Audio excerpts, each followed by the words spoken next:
welcome back, y'all. It's me. I'm back again, and we are going to talk about episode 4 of You, Me, and My Ex. What kind of food are we going on here, boy? Last night I watched with intent because last episode was bacchanalish, and this one is literally did not disappoint. Let me start off with Alex. Alex and his family dinner that went straight to hell. Okay? You've been dating this girl for 3 years. She never met your family. We understand why, because your family's so stuck up with your damn ex that they would never give this girl a chance. Now you're coming, you say you want to marry the girl, and you're looking for a ring with your big sister. Your big sister gone and follow you down the yellow brick road to go find this ring. Okay, sis. Then now, your woman come. Your father was clearly drunk. Your father was like, oh, he's sipping on white Hennessy. I said, okay, daddy, you like white Hennessy? And he was like, oh, so he was like, Caroline, what you drinking? She like, what you drinking? Oh, she thinks she was about that life. You know, but you wasn't about that life with daddy. Daddy said, I'm drinking white Hennessy. She like, why it gotta be white? He was like, because it's just like you. No, he didn't. Daddy, did you still say what?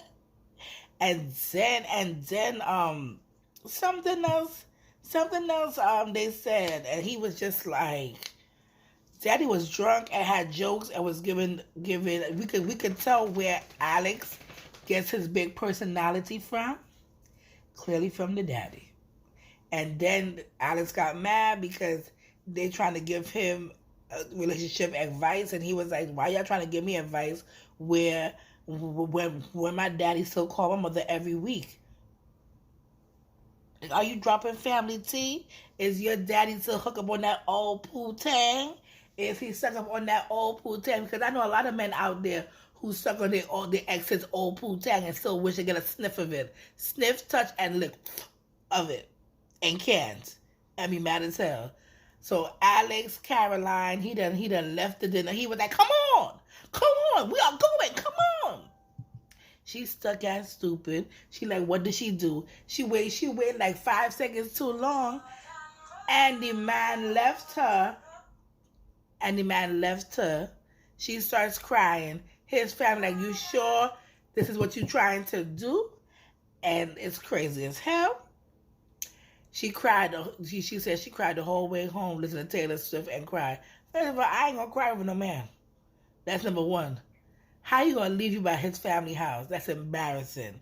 Then when she get home, he told me he's so embarrassed by his actions. He just didn't know how to handle his family. Well, you need to know how to handle your emotions, because life is full of emotions and life is full of things that you might not like. So when the tough gets going, what you doing? You gonna leave me too? But this is who you love. This is who you want to marry. No, if you want to marry her, you gonna wait for her. You gonna call her phone and say, "Bitch, get your ass in this car, and let's pull the fuck off." She was like, well, he has a habit of going and coming back. But he never came back, baby. He said, FDB that hoe. Okay? Come here, I'm doing a video.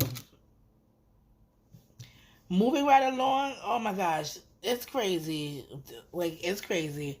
What I would say is that with Dominic, Lisa, Jimmy, Jack, and Wendy going down to go visit Dominic, this close quarters is very much for their dynamic, because Jimmy keeps flirting with Lisa keeps flirting with Jimmy. Jack ain't saying nothing to Lisa, but Wendy gonna say something to damn well Jimmy. And on the swamp, she was like, if you touch her one more motherfucking time, it's gonna be me. And I could tell that Wendy got that little, gangster about her, like she ain't gonna let stuff ride. But clearly she was just like, if he touches his ex-wife one more time, I'm like, yes, why you touching her and not touching your wife?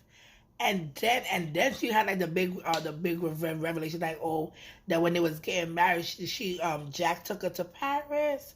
So Jack been here a long time. When they was getting married, Jack took her to Paris. So how long was she and Jack dating before they got engaged? How long has Jack been in this equation? And so, yeah, she was like, yeah, Jimmy told, this is what Wendy said, the new wife, Jimmy told me that, you wanted to be far, far, far away, and that how when we was getting married. And Jack was like, oh, I never put the 2 and 2 together. And Lisa was like, why the fuck would why would you say that in front of Jack? Like, But if it's true, it's true. If you did not want to be, at least I had to fess up and say she did not want to be nowhere a part of the United States because she didn't want to know when was the wedding time that y'all was getting married. Girl, so you still in love with, I feel like Lisa is still in love with Jimmy and Jimmy's still in love with Lisa. They will always have that friendship and love there, clearly. But he wrote her a letter like, you will always be my first love. So clearly, I'm thinking that she's holding on to that letter. But baby, he done married Wendy, that had a kid with Wendy. That sales shape, you go ahead and find you Jack. Jack look like a good mooks to ride because he clearly let you flirt with your ex-husband. Like, and he just here like, whatever. No, it's not whatever, sir. It's not whatever. This is bacchanal. This is foolishness. Let's move on to Chantal, Josh, Jennifer, and Josh's new wife. I can't remember. She didn't even know. But Chantal is what? Finally pregnant after 6 months of taking Josh's sperm and basing it into Chantal's vagina. They are now pregnant, and now comes the hard questions to maneuver. Yes, Josh is a biological father of this child, but he's not gonna be the daddy, and let's see how that dynamic goes because they don't want him to be, daddy, but he's gonna be around the child. He's a father to the other two kids that they all are siblings. Like, did they think about the situation more? Or they just said, well, let's take your sperm because it doesn't make sense that all the kids will be, related. It's going to be a weird thing because Josh looked very sentimental. He happy to be a daddy. He happy to give them the sperm.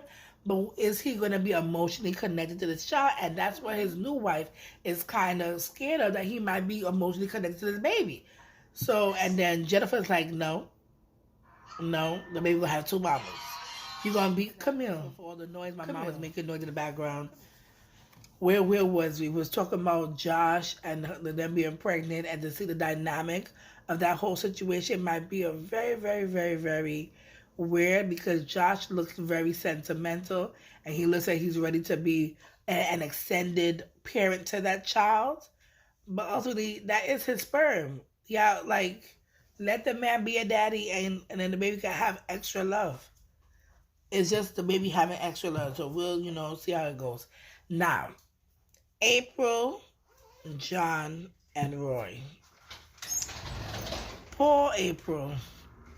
April is coming to the realization that maybe Roy is not over her or over the situation of how it happened because the overlapping in his brain makes him think that there was some things going on.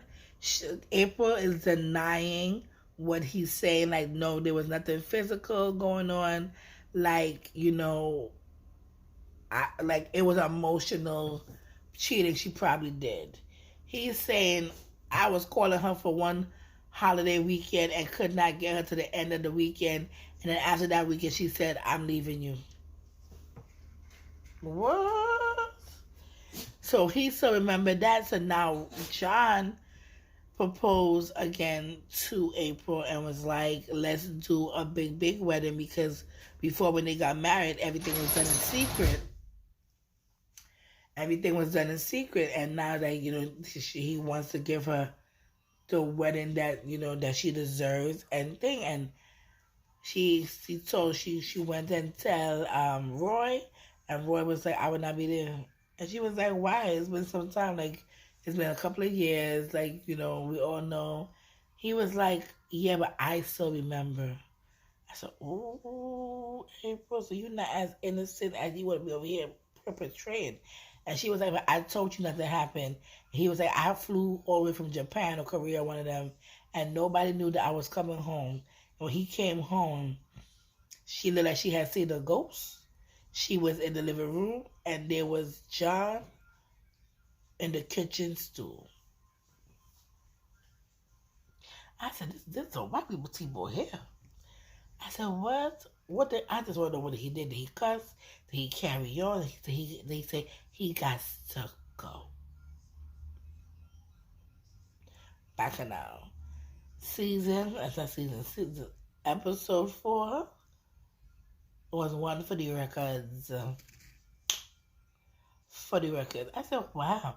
All despite this, we did not get to see Kay and Jerry and Jessica. That's gonna be next week because they definitely need to go with that situation, because that situation, we need to know what's going on. And then also back to Alex.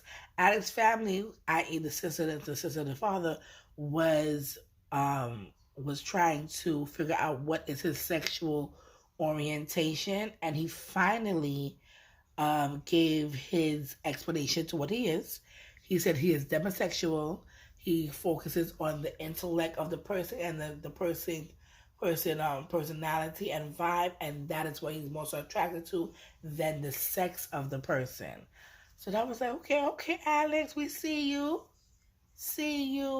but your family only sees you as homosexual, which is like because you had a whole long relationship with a man. So that's the thing. So we'll see how that goes. We'll just see how this goes with all of these different couples and how they navigate the challenges of life. All right, y'all. So I hope that I gave it to y'all real. Gave the tea to y'all to give the tea, hun, tea.